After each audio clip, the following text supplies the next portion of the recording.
to the Devy Devotional Podcast, a show devoted to college prospect evaluation with a fantasy football focus. With your hosts, John Arrington, Aaron Wilcox, and Andy Starr. This podcast brings you actionable strategies and player-driven analysis for your Devy, C2C, and Dynasty leagues. Let's dive in.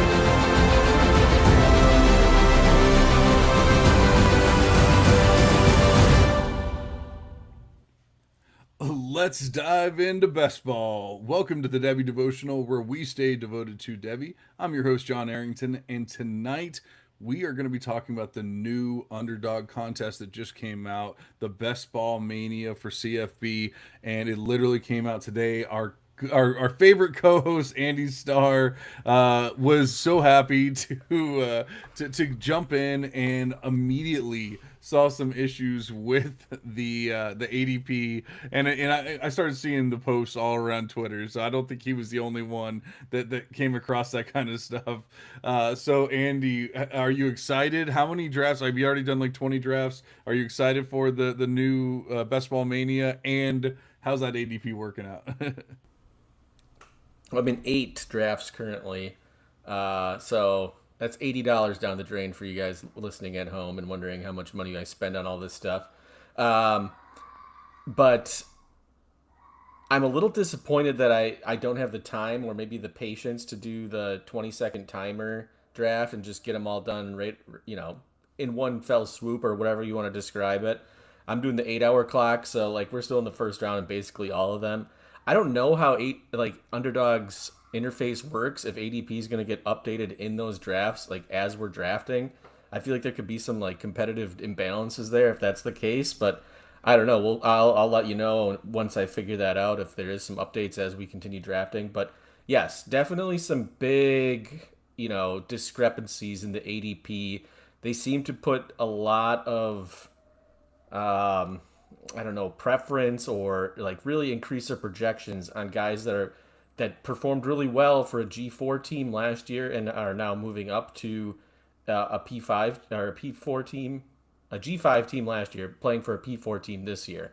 So the one that we'll talk about all of them. I don't want to get into individual stuff right now, but there's some issues there. And then other times it was just kind of a head scratcher where you had guys that had 1,000-yard seasons last year, where Underdog is saying they're just not going to do anything this year.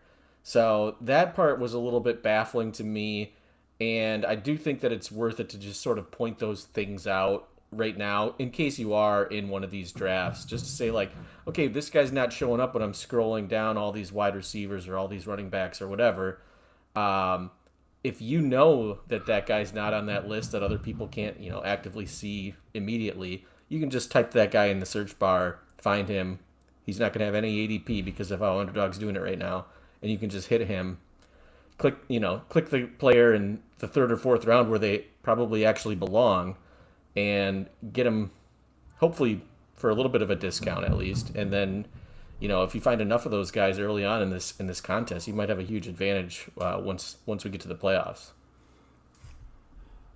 Yeah, there's a lot going on there, but I definitely think this is one of those times where if you're doing drafts right now, you need to be prepared, and that's what we're hoping to help you do. Andy's gone through and done some of these and has looked through some of the discrepancies and things, and we're going to dive into that in just a little bit.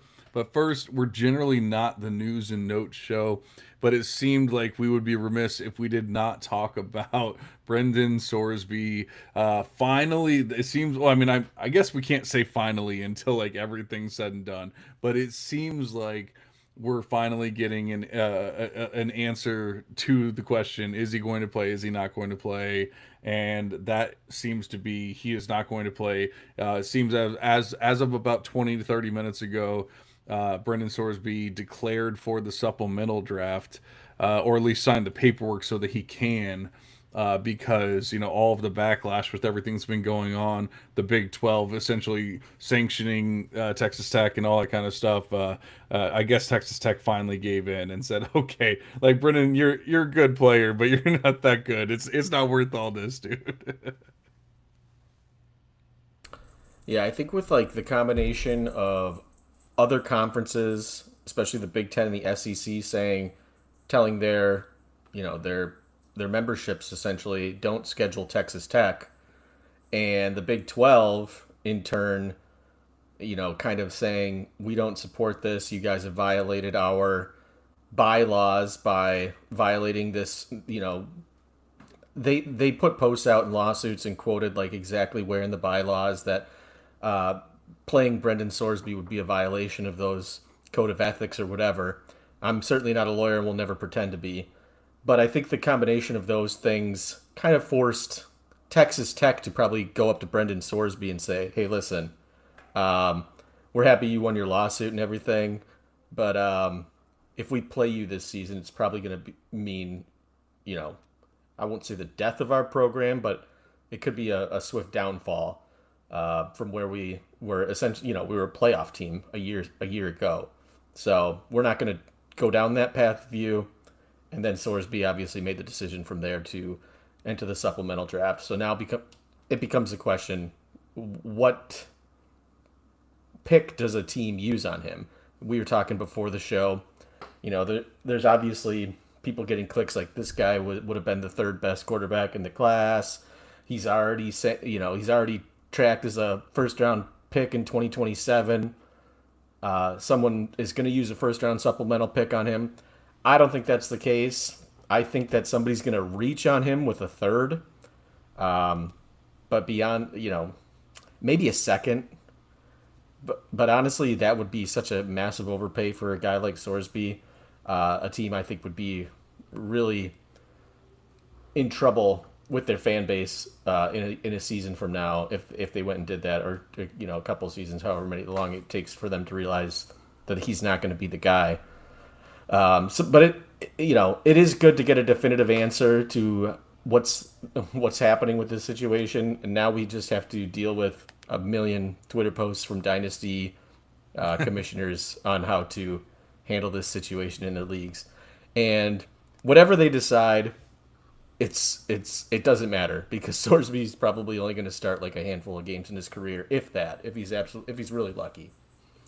Yeah, those same people saying that he was gonna be a first, he was the second or third QB in the draft. They probably had big plans for Garrett Nussmeier as well. So it's people say that the QB position is difficult to to analyze and everything, but I don't think it's that difficult.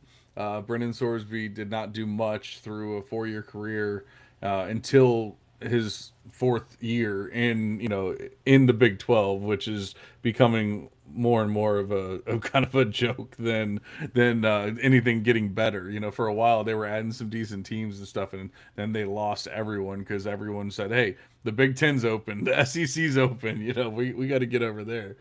And then you started adding like more American teams and stuff, and next thing you know, it's not quite the same. But I think I'm gonna go out on a limb, and I'm gonna say, like, look at it this way. We thought that Brendan Sorsby was gonna be playing this year, just the way that everything seemed. Texas Tech was like, "Hey guys, I don't know why you're freaking out. Like, he's playing. He got his injunction and all that kind of stuff." And it seemed like that was gonna be the case for at least a little bit. And then what happened? Reality kicked in for Texas Tech. I think the same exact thing is going to happen in the NFL. Like, I think, you're saying someone's going to reach and do a third round supplemental pick.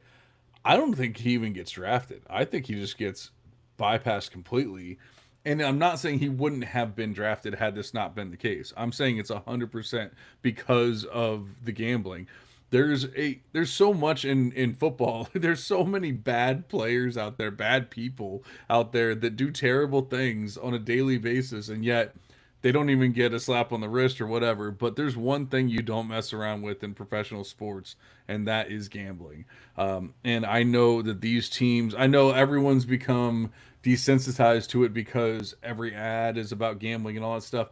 But you do not gamble on your own team. You do not gamble on other people's teams. Calvin Ridley got, what, a 1.5-year suspension, and he wasn't even gambling on football, if I remember correctly. Or if he was, it wasn't his own team at the very least.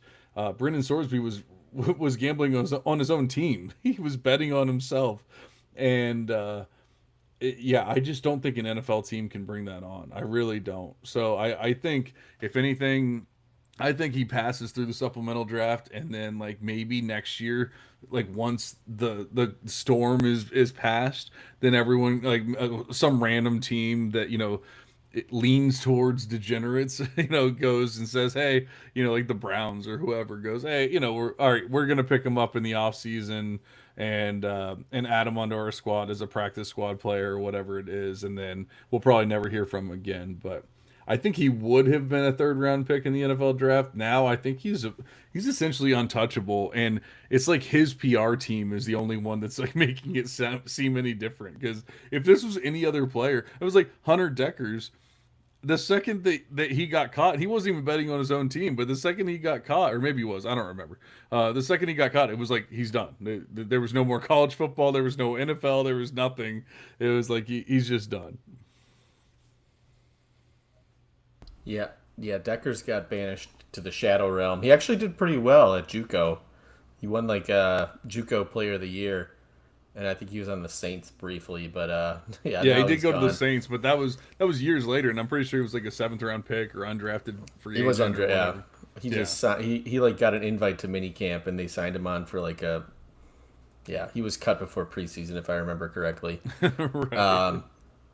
Yeah, and this is far worse. Like this is the worst case of gambling I think that we've seen. This guy was betting thousands of dollars, tens of thousands of dollars, if I'm remembering correctly, and like you said, including on his own team. So, um, yeah, I don't know. I don't know how much a team is willing to overlook this. How much the NFL is willing to overlook this. I know he's going to have a magnifying glass on him wherever he ends up. So it'll be interesting to follow. I don't, but again, I just don't think that it really is going to make that much of an impact on anybody's dynasty team moving forward. As much as everybody on Twitter would love you to believe that this is such a premier waiver wire pickup or whatever, it's just I don't think it matters. Yeah, and as far as like people are going to make a big deal about having to do a supplemental draft for your own dynasty leagues and things like that, and they're going to like people are going to freak out about it, and then it's not going to matter. So I think that's the thing is it's all going to be overblown on the dynasty level too, because the truth of the matter is he's probably not going to ever play a game in the NFL, or if he does, it's probably going to be at a backup capacity. I would assume so. Yeah, I wouldn't freak out about that too much. I haven't even given it too much thought in my leagues, but like if people start freaking out about it, I'm just going to tell them like that's a 2027 issue. We're not, we vote on things in the off season. Like we can vote on it, but we don't change when we change things. We change things a year ahead. We're not going back and doing things like immediately, like that kind of thing. Yeah, and I think if anyone just wants to blow their entire waiver budget on him, I'd say go for it. You know what? It's not going to bother me anything, but I know that some people are going to get their panties in a wad about it.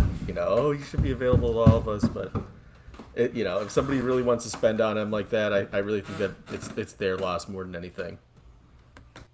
Exactly. All right, that is enough. That's probably hopefully the last time we'll have to talk about him for at least a long time. If he ever does play, and if especially if he ever actually starts games, then we will have to talk about him, and we will give we will give our apologies for ever doubting him. But I just don't see that coming. So why don't we dive into the best ball streets here? And let us know. You already gave us kind of a synopsis of everything, but like let us know what you were thinking. You were obviously excited. You posted it immediately. You sent it to us, to Aaron and I. Hey, are you guys jumping into this? Like what's going on? And then you immediately saw, hey man, this ADP is wild. Yeah, I mean the wide receivers are the ones that immediately stuck out to me. Because I got excited, I started to like look through. I was like, okay, I'm gonna go through the ADP and see like who the best value is in each round.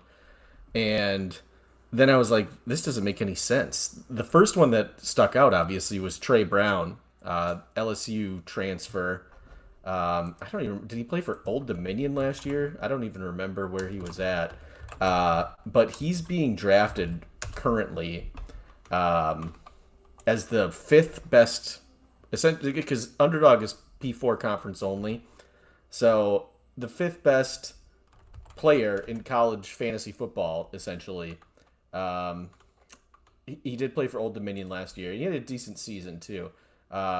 762 yards, nothing crazy, right? Good season. Obviously, Lane Kiffin wants him on the team. He's probably going to see the field quite a bit, but he is currently being projected, and I don't want to mess this up. He's getting projected right now to score 273 fantasy points in the college fantasy football season by Underdog's projections, which of course landed him at an ADP of 5. So that was the first one that stuck out to me, and that's what inspired me to like send you that screenshot. You know, Danny Scudero's on there too, Iverson Hooks. All these guys were guys that really kind of, you know, Scudero for sure had a really great season at the G5 level. Hooks had a pretty good season. Wyatt Young's on there. But then like Eugene Wilson's on there. Oddly, like strangely enough, like guys that were good a couple seasons ago, they're still leaving up there as like really highly projected. So a lot of weird things at the top of these are all like the top 8 wide receivers by their ADP. So that's what kind of got me scratching my head at first, and then I went down the rabbit hole. I started like, well, where's all these guys that I really love? And a lot of them aren't even being drafted by Underdog ADP. So this is the first year I think that I did it on day one. I don't know if this is always the case. It sounds like some people have said like, okay, the first day ADP is wild. Yeah. But it was shocking to me, and I do think it's worth it to like try and identify the biggest miscues so that you can take advantage of it.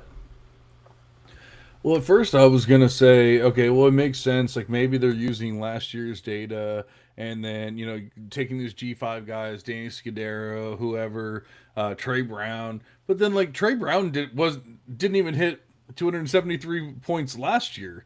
He had 38 receptions. Now he had 20.1 yards per reception. So obviously he was making big plays. He only had 4 touchdowns.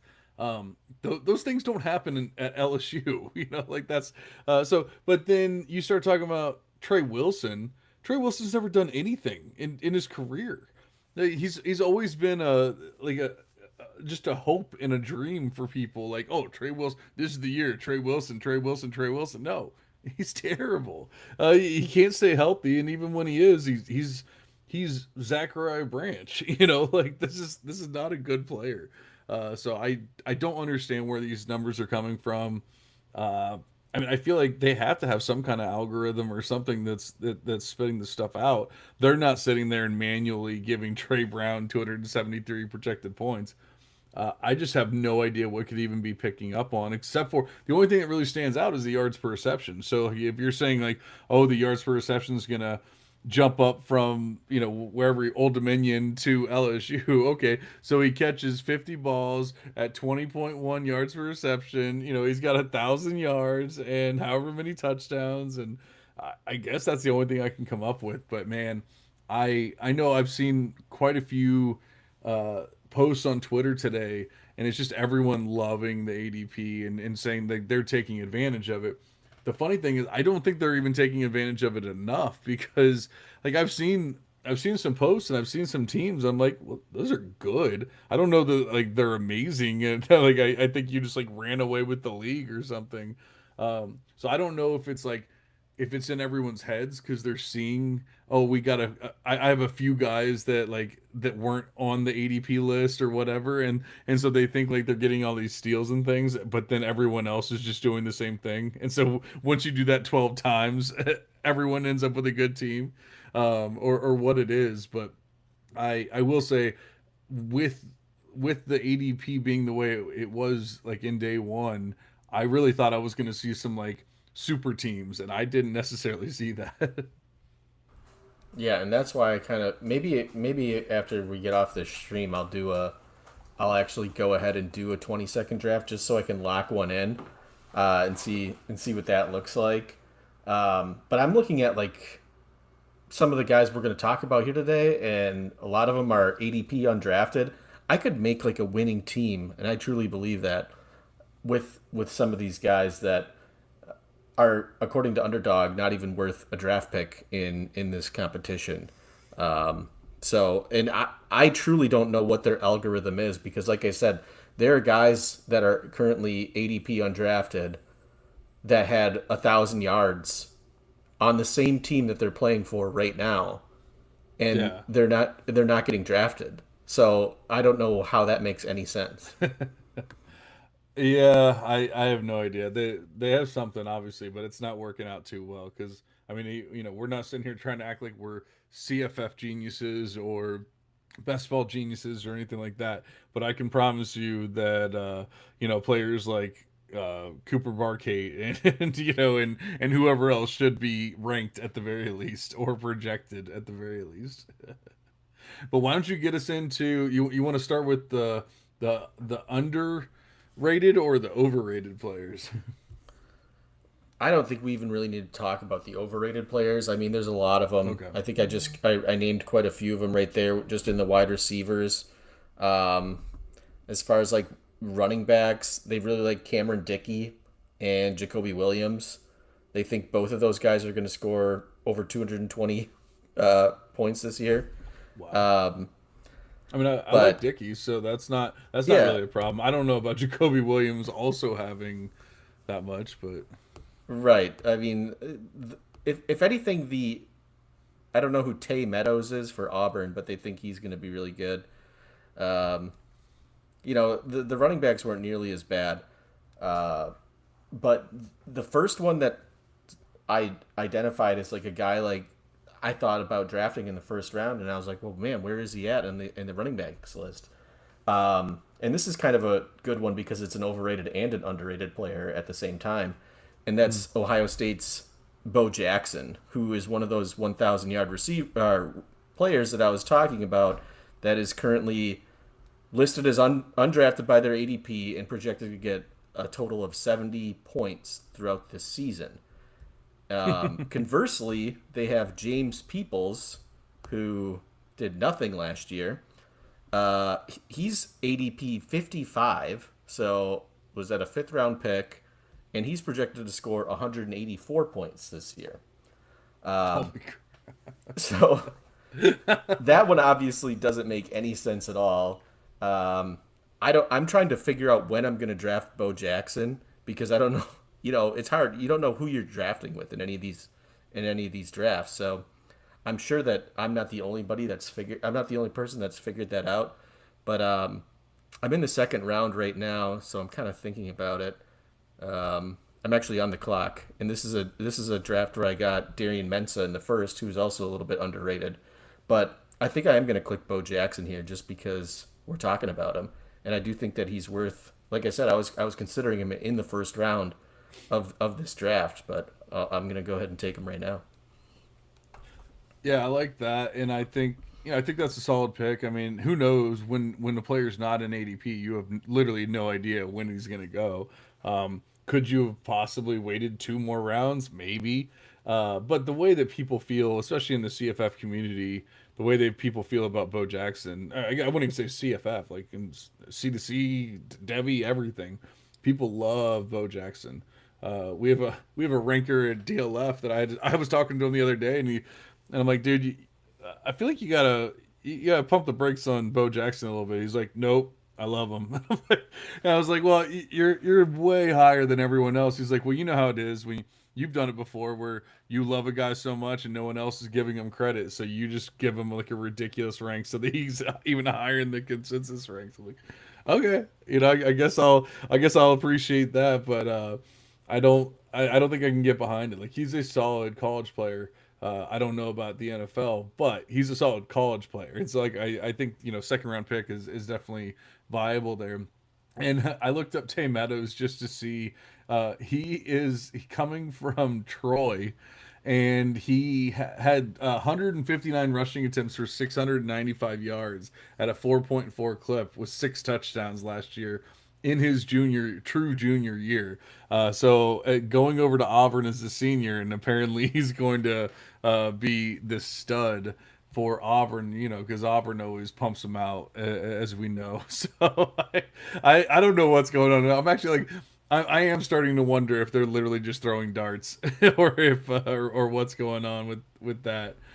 It's Um, weird. There's really yeah, there's a method to whatever they're doing. You can see like some patterns, but then it doesn't make any sense. So I don't know. yeah, that's pretty wild. But yeah, going along with the Bo Jackson, the James People things, like I guess they're, I mean, maybe they're using some kind of depth chart tool or something that's wrong, and it's like, all right, well, we're giving this many stats to this player, but it's the wrong player. Like it should be Bo Jackson, and instead it's James People.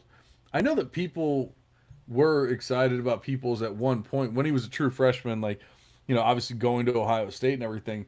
But I mean, he's never he's a true he's going into his junior year, and he's never had more than 350 rushing yards. Like, why? What makes you think? And I guess I'm talking to underdog right now. Like, what makes you think that all of a sudden things are going to drastically change from last year, where we obviously had James People have 344 rushing yards and Bo Jackson have 1,090. Yeah, I mean, and that's the crux of all this because it's the same way for a lot of these guys down the list. I mean, we already talked about Trey Brown, like you said, 700 yards, and then in the same breath, Jace Brown, who's also behind. You talked about Eugene or Trey Wilson, uh, who I mentioned is in the top 8 of ADP as well for wide receivers. Both those guys play for LSU, and they're both getting drafted well ahead of Jace Brown, who I think we all agree is probably going to be the wide receiver one there, and he's not getting drafted till like the 13th round or something like that. 11th, 12th round, somewhere around there. Um, so yeah, it just goes back to maybe it's some depth chart tool. I have no idea how they're doing it, but um, I think you also mentioned Cooper Barkate briefly. And Yep. Malachi Tony is the one where they actually do love him. He was like ADP of 3, I want to say. He was up there. He was like right behind Jeremiah Smith. But Cooper Barkate, who I've talked about on this pod as a guy who could potentially outgain Malachi Tony in Mm. 2026, he's not getting drafted until pick 172. So Wow.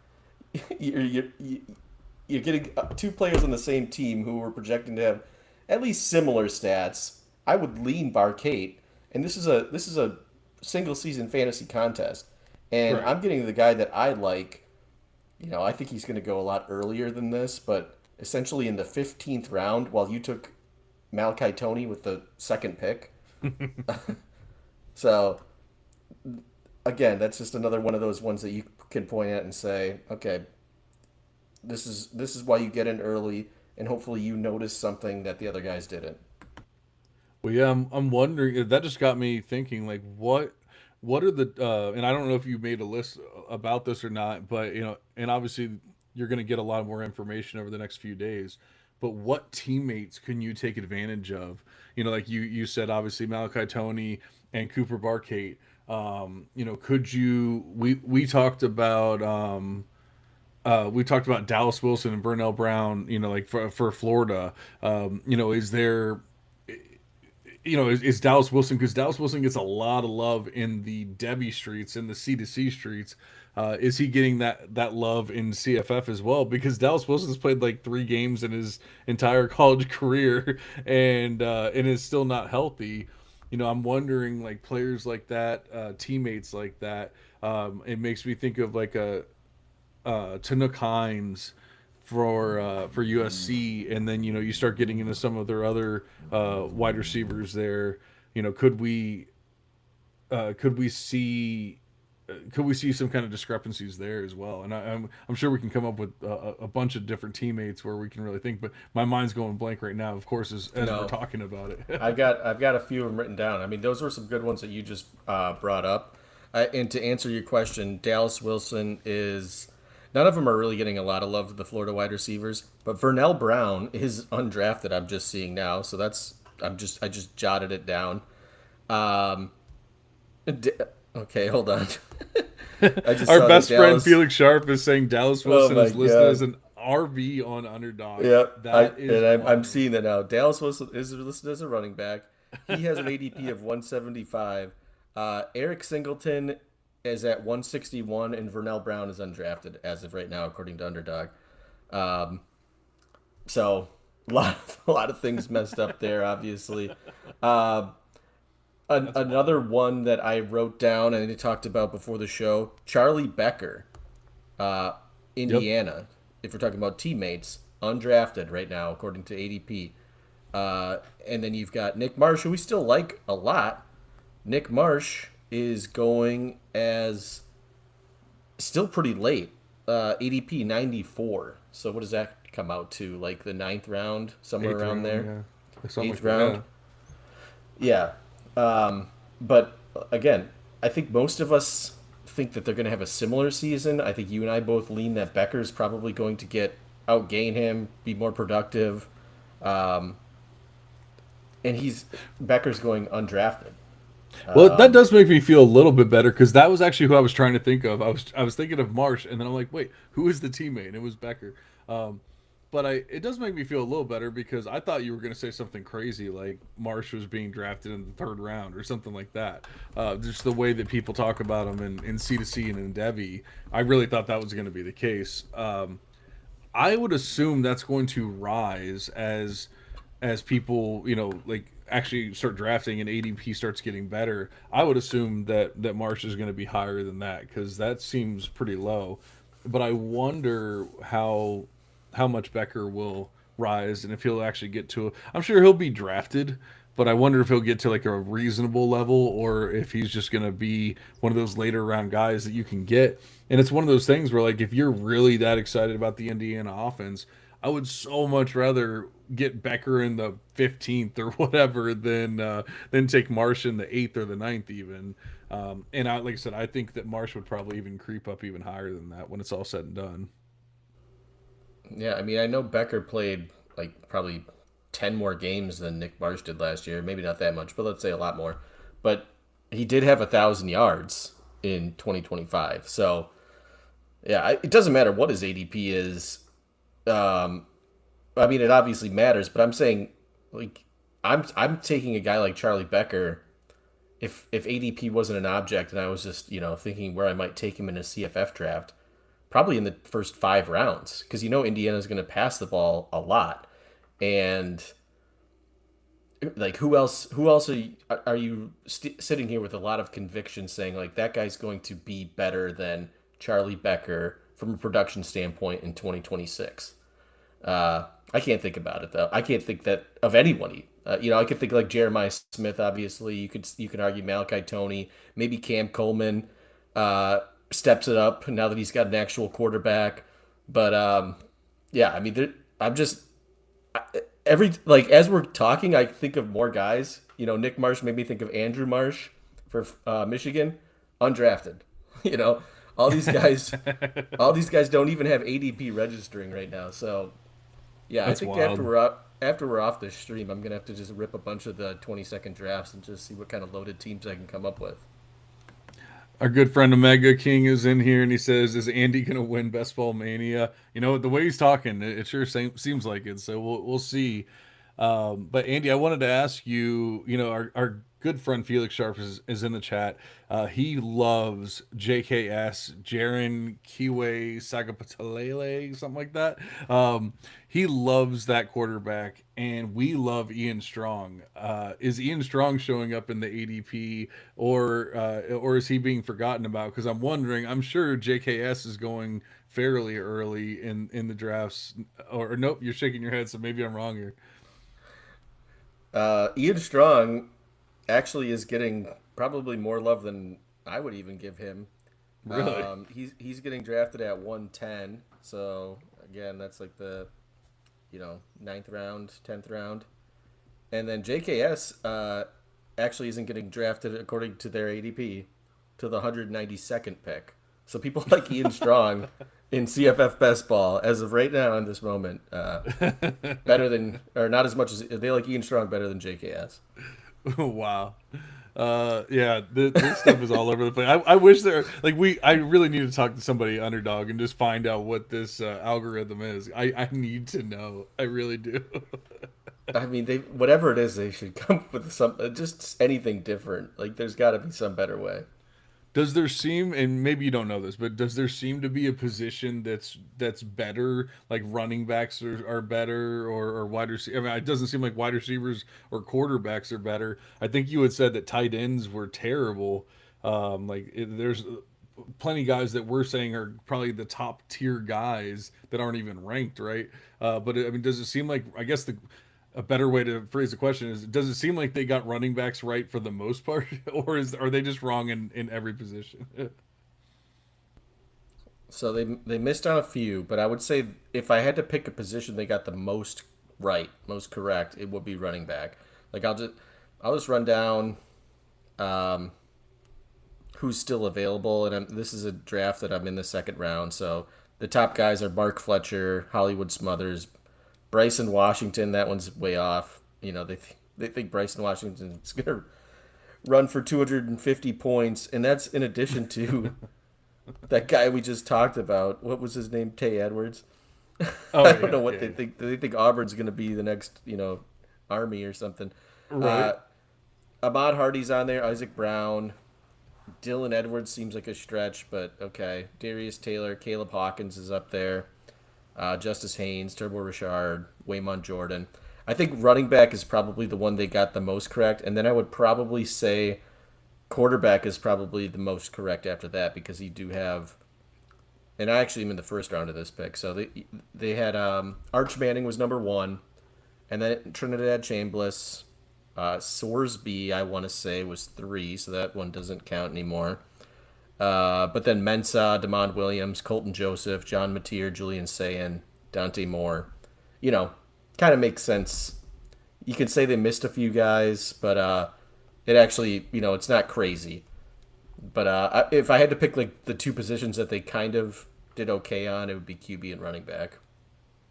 Yeah, so what I'm thinking is, it seems like at the very least, even if you don't want to say like every wide receiver's wrong or whatever, at the very least, there's some guys that we really like that are going undrafted right now, at least according to ADP. I'm wondering, can you just go to town on QBs and running backs, in the first 8, 10 rounds, whatever, and then just go wild on wide receivers and tight ends after that, and still come up with a winning roster? Because if the ADP's right on those running backs and QBs, and people are going to be drafting them accordingly, and then you go get these steals of your Charlie Beckers and your Cooper Barcates and your Griffin Wieldies and players like that. Like, you go get those guys later on. Are you able? And obviously, you said Vernell Brown's not even being drafted. He'd probably have the most targets of any wide receiver, at least not named Derek Singleton, for Florida this year. I think you might be able to come up with at least until this ADP kind of catches up and everything. I didn't think of it that way, but I've kind of, I guess, subconsciously been doing that anyhow. I've only taken, I'm in 8 drafts, like I said. I've only taken QBs and running backs so far. So, granted, I'm only in the first round in 7 out of 8 of them, and then we just got into the second round. I took Bo Jackson, which might have been a stretch, but I really didn't want to miss out on him. So we'll see, but that's probably not a bad idea. You mentioned that I talked about the tight ends being really weird. Trey'Dez Green's number 1 for their tight end ADP, which, okay, that's fine. That's we know Lane Kiffin likes to target his tight ends in his offense. Trey'Dez Green's super athletic. He's had a decent season under his belt. We like him for Devy, so a big season isn't crazily out of the question. But then after that, you got Garrett Oakley, who seems like he's eternally on these, CFF rankings for tight ends, and he never really does all that great. He'll have like 2 or 3 good games for Kansas State. I'm surprised he's still even playing, if I'm being honest. Seeing his name here is kind of shocking. Then guys like I've never even heard of, like Brody Foley. I do know of Dorian Thomas because of New Mexico. Lawson Lucky for Georgia. I don't feel like anyone's really expecting him to have this immaculate season. Georgia's tight ends haven't really been the same since Brock Bowers. Guys that I really just don't even know, like Ty Lockwood. Their names I'm familiar with, but guys that I wouldn't even consider for CFF. Arliss Boardingham, guys that I've heard of. But the guys that I really like DJ Vonamy, Kalen Chudzinski from Boston College. None of these guys have ADP. Jamari Johnson, who's probably he might be the tight end one in college football this year. Not even on their ADP as far as I can see. Mason Minnie, I know people like Dorian Thomas, but I think Mason Minnie put together a good season for Cal last year. I don't see why you can't build on it this year. So, to me, I think that the tight ends, if you want to get savvy, because you're playing against 11 other people to get to the playoffs. If you want to just take a position away from them, just load up on these guys that we think are going to be the highest scoring tight ends. Brahmer for Penn State, he's not on here. Just get all these tight ends that you think are going to, let's say, be in the top 12 of tight end scoring, and you might eliminate 5 or 6 teams from even competing with you that year. Yeah, that's such a different thing. Well, I guess it's the same like starting out. Obviously, you get into the playoffs and everything afterward, but all you have to do is beat your 12 initially. Now, obviously, you need to set yourself up for success after that. Too many people, I know our good friend Omega's in the chat. Too many people worry about just making the playoffs. Like, you have to actually be able to win once you get there. You can't just make the playoffs. That doesn't actually win you much. I mean, maybe you'll make your money back, but if you're actually trying to win money, you need to actually go far beyond that. And how could you do that? By differentiating and getting multiple tight ends that could produce. I mean, like you said, if you were able to get like a Jamari Johnson, a Kalen Chudzinski, and a DJ Voname, if you're able to get those 3 guys, you're taking away so many tight ends from everyone else. But on top of that, like, they might actually score decent points, and they might actually put up enough to be in your flex spot and things like that, to where you're not just hoarding from other people, you're actually setting yourself up for success as well. But I wanted to ask you, obviously you played this last year. You said you didn't get in day one, so you didn't see maybe the wildest ADP and everything. But and you obviously didn't win it because you're still here potting with me. So you did not win last year. I did okay. I did all right. You did okay. Well, I mean, obviously you saw what happened. You saw what worked, what didn't work, that kind of stuff. I'm not saying just because it worked last year that it's going to this year, but last year was the first year. So, strategy wise, once the ADP does catch up and you're not sitting there going, okay, I'm getting a free whoever, once it catches up and you're actually having to draft based off of ADP or whatever, what kind of strategies are you really looking for? Are you going running back heavy, wide receiver heavy, balanced, or are you just doing whatever the board gives you? I'll tell you one mistake that I won't make again is to look at your bye weeks when the playoffs start, because I had a team that I thought was going to win it all, and then the first week of the playoffs came, and I only had one quarterback that was even playing a game that week. And this is like a super flex, system. So, and it was Diego Pavia, and he scored like 40 points. And I was like, oh my God, if I just had like one guy scored me like, 15 points, I would have been moving on to the next round and everybody would have been back. But yeah, so that would be one thing that I would at least look at. Like, look at, when the final week or the first week of the playoffs are, and just make sure that you've got a lineup that can advance. And obviously the 2 positions you think of are tight end and quarterback, because you're going to have enough running backs and wide receivers where it's not really going to make a difference whether or not you got injuries or whatnot.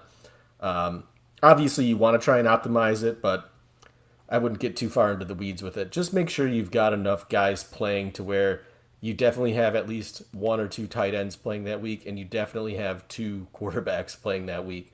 Because if you don't, you're kind of just self-eliminating yourself right there. Yeah, that's rough. Strategically, though, yeah, I know it happened to me. It could happen to you too.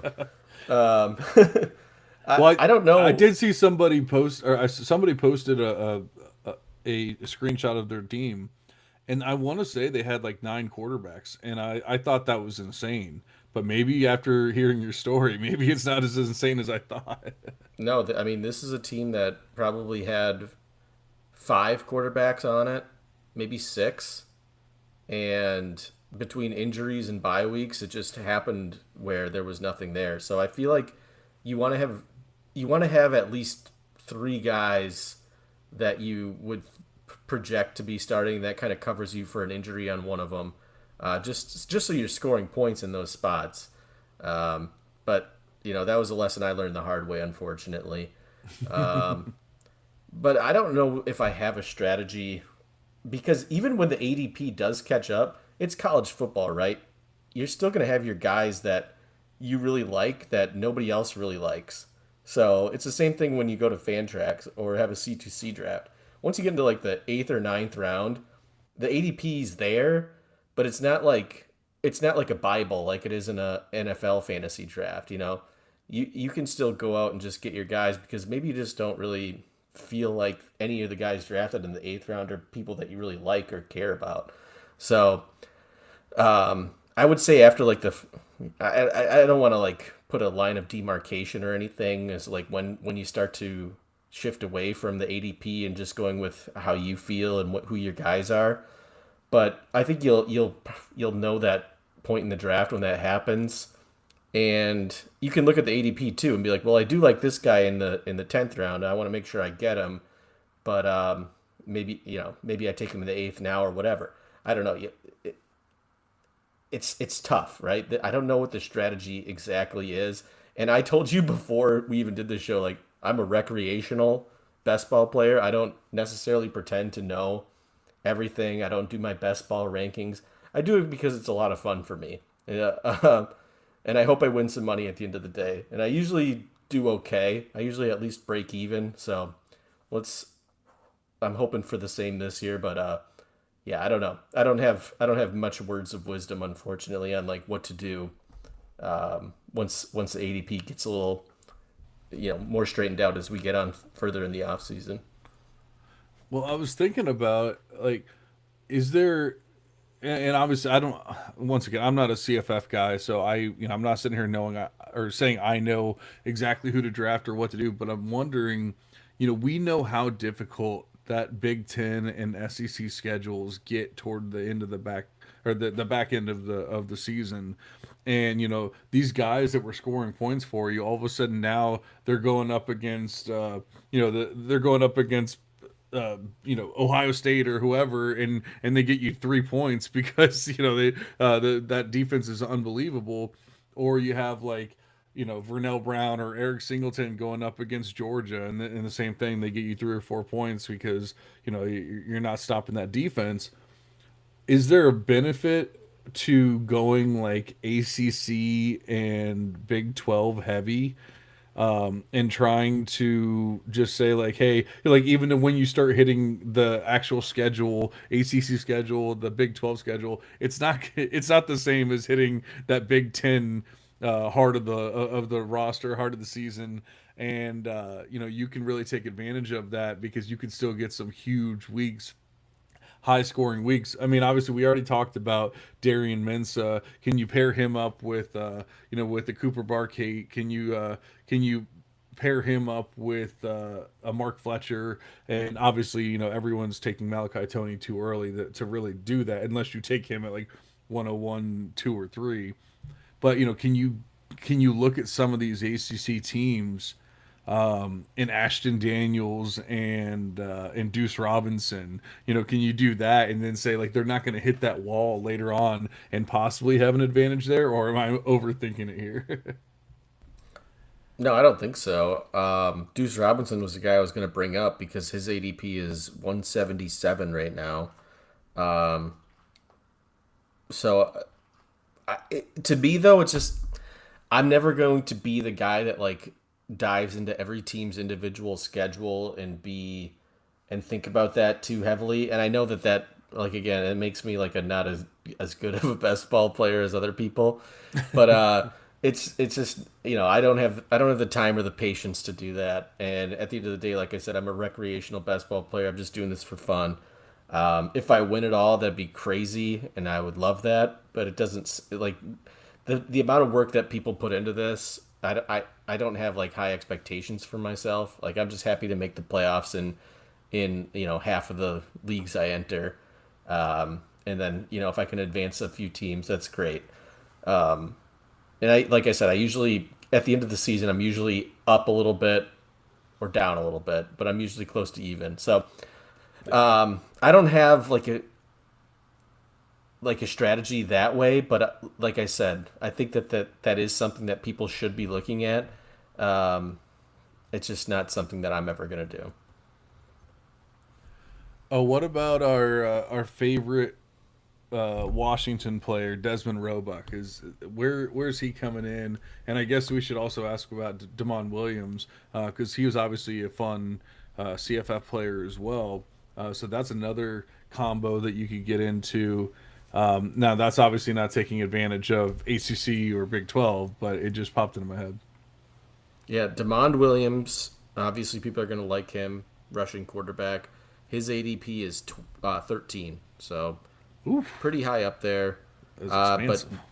yeah, Desmond Roebuck. Could you believe it? He's not being drafted. So he's Yeah, he's just another one in the long list of wide. And every time I look up another guy, I'm like, oh, he's not being drafted. And I look through this list, I'm like, well, who is being drafted? And right. Well, but I'm then, going, like you have Damon Williams being drafted 13th overall, and I get it. He's a rushing QB. You still have to throw it. Like you still have to throw to score fantasy points. And who's he throwing it to? And yet that player's undrafted. Yeah, I once again I really want to talk to Underdog about their about their so algorithm. okay, I gotta figure this out. this one's even crazier. Okay, Omega Blake, right? I don't even Yep. think he's playing for college football this year, or maybe he is. He might. I don't think he is though. He played for Arkansas last year. He's listed at ADP of 206, so nothing crazy, but I don't think he's on a team.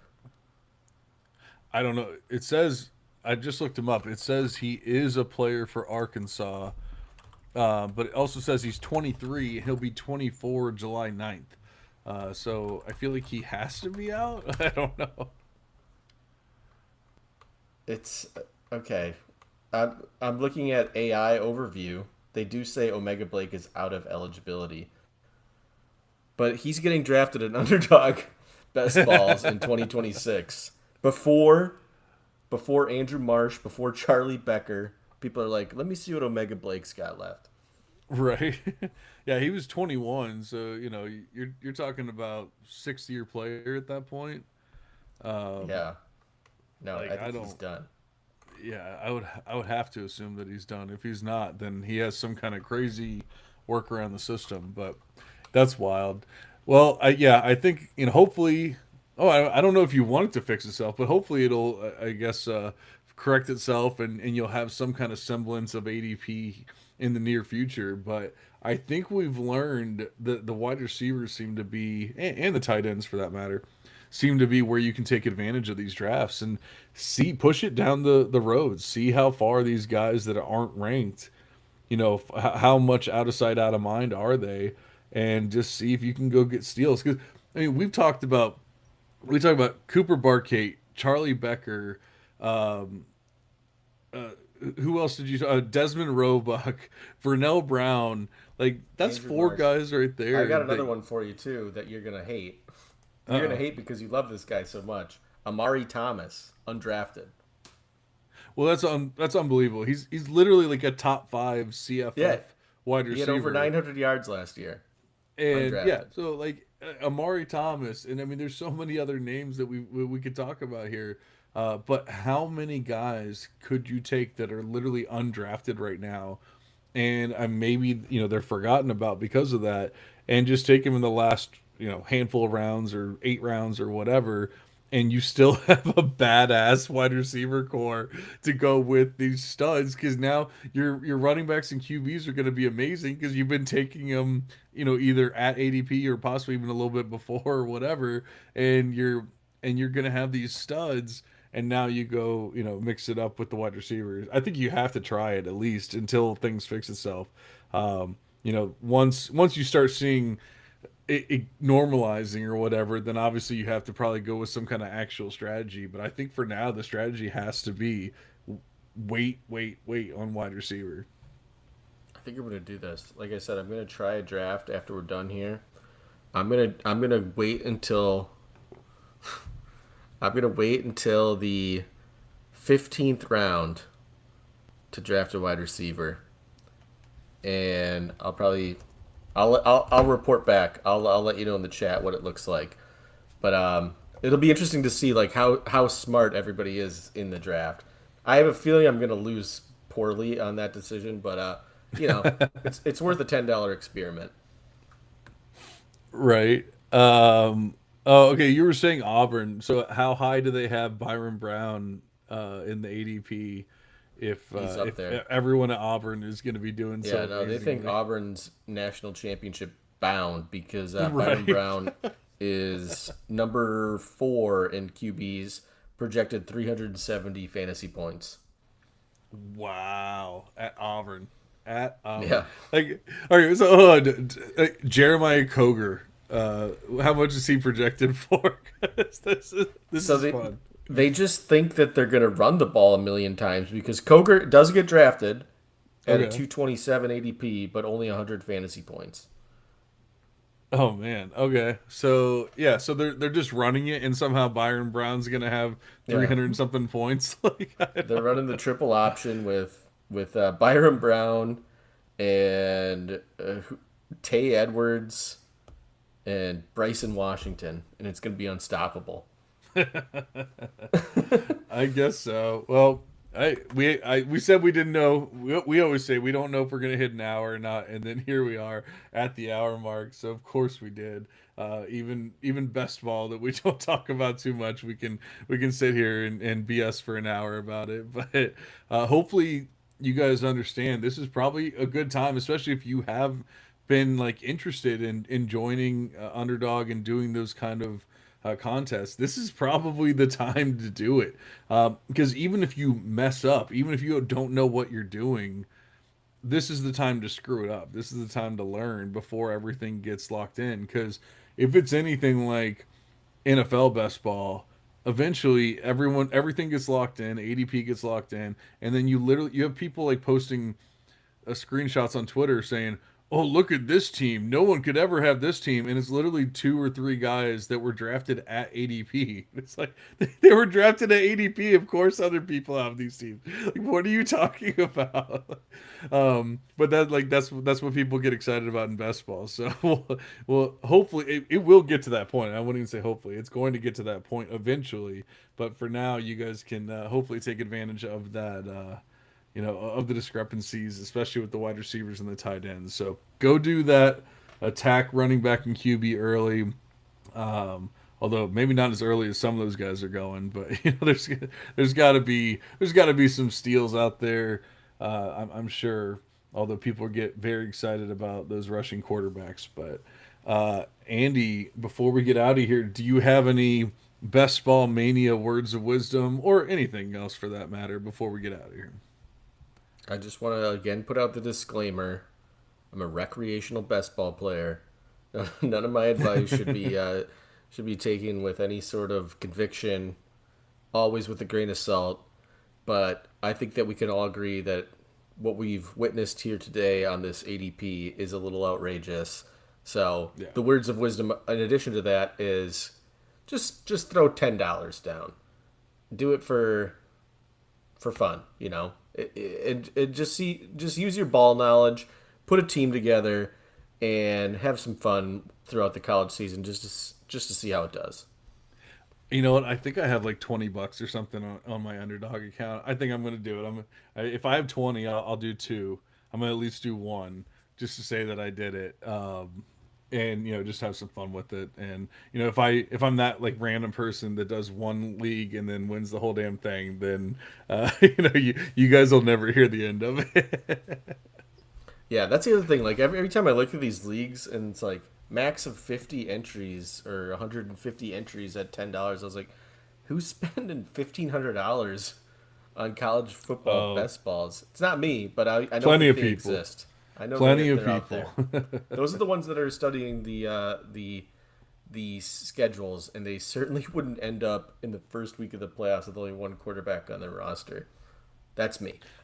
I did Yeah. that. Well, I mean, like I said, I don't know what the crossover is between college and NFL best ball, but like I said, I know NFL best ball is so ADP dependent that I feel like it would ruin even like these smart drafters that are, that have done all this research and stuff. I still think it would kind of ruin their system or their schedule or strategy because it's so ADP heavy. It's so ADP like, well, I have to take this guy here and I have to take that guy there, and right now there's none of that. So I don't know if you'd probably still have almost an advantage over the guy who sat there and done a bunch of research right now, just because they're sitting there pulling their hair out, going, I don't know what to do, and you can just say, hey, I know ball. I'm gonna draft this guy.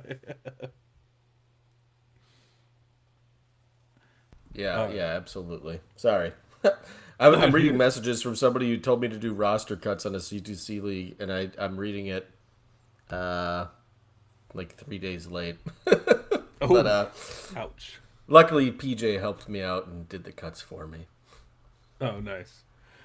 Alrighty, well, we appreciate you guys listening. Hopefully that was fun for you guys and hopefully actionable. Let us know if you do go draft some. Let us know what kind of steals you get from the wide receivers that we were talking about and everything. Aaron, we had to switch it up and we had to record on a Monday, so Aaron couldn't make it this week. I have some plans tomorrow, so I couldn't make tomorrow work. Yeah, but we made tonight work, so that's the only thing that really matters. We will be back in your ears as soon as possible, but for now, we're gonna go ahead and cash out. See you guys.